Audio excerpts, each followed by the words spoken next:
இந்த நாள் வரை வண்டியை விடவில்லை. என்ன ராமலிங்கம் ஆலைய பார்க்க முடியல. எப்படி இருக்க பண்றீங்க ரோசா பிள்ளைய ரொம்ப அற்புதமா வளர்த்திருக்கமா. பின்னாடி கொண்டாந்து வைப்பாங்க. அல்ல குற்றாலத்தில் இருக்க வேண்டியதா இங்க வந்து ஏன் உத்தரவு வாங்குறீங்களா? அமைதியா வேலை பாருங்க. அப்புறம் செஞ்சுக்கலாம். பெருச்சாலைக்கு தொப்பி வச்ச மாதிரி.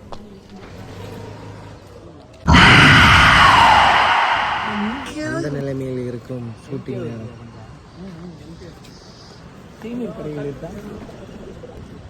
என்ன சொல்லு ஷேடாக இருக்க.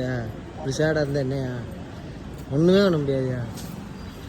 அவரை பாரு சீவமா சிரிக்கிறாரு சொன்னானே. அவ்வளோதான். எங்க இருக்கு ஐ இந்த